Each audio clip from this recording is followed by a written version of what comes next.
ناظرین، آج ہم تلاوت کی جگہ قرآن کریم کا معجزہ پیش کر رہے ہیں۔ مغربی اتر پردیش کے ضلع شاملی کے گاؤں گڑھی پختہ کے مدرسہ فیض العلوم میں ایک ہی دن میں 3 بچوں نے زبانی قرآن شریف سنا کر ریکارڈ قائم کیا ہے۔ ان خوش نصیب طلباء میں محمد ساحل ولد محمد محفوظ، محمد انس پسر حافظ مستقیم اور محمد عارف ولد نواب احمد شامل ہیں۔ ان بچوں نے ماشاءاللہ 24 گھنٹے پہلے صبح 6 بجے سے شام پونے 5 بجے تک علیحدہ کلام پاک زبانی سنا کر، یعنی حفظ کلام پاک سنا کر لوگوں کو حیرت میں ڈال دیا ہے۔ مطلب یہ کہ تینوں بچوں نے الگ الگ قرآن کریم حفظ سنایا ہے۔ 3 بچوں نے ایک ہی کلام پاک نہیں بلکہ تینوں بچوں نے الگ الگ قرآن کریم پورا سنایا ہے۔ گاؤں والوں نے خوش ہو کر ان طلباء کی حوصلہ افزائی کی ہے اور ادارے نے ان کو خصوصی سند سے نوازا ہے۔ ان میں 2 بچے گاؤں گڑھی پختہ اور تیسرا طالب علم گاؤں امبیٹا کا رہنے والا ہے۔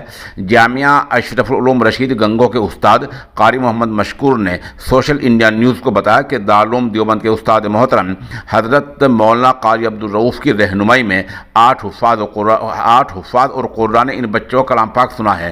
قاری محمد انتظار ان کے استاد ہیں۔ اس موقع پر دارالعلوم دیوبند کے استاد حضرت مفتی راشد اعظمی نے خطاب کرتے ہوئے کہا، یہ کلام پاک کا معجزہ ہے، دوسری کسی کتاب کو یہ کمال حاصل نہیں ہے۔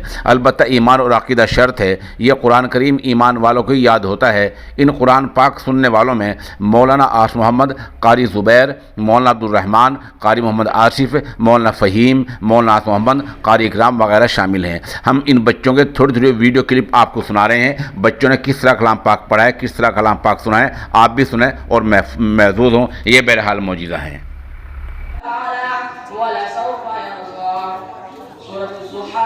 بسم اللہ الرحمن الرحیم والضحى والليل اذا سجى ما ودعك ربك وما قلى وللآخرة خير لك من الأولى ولسوف يعطيك ربك فترضى ألم يجدك يتيما فآوى ووجدك ضالا فهدى ووجدك عائلا فأغنى فأما اليتيم فلا تقهر وأما السائل فلا تنهر وأما بنعمة ربك فحدث.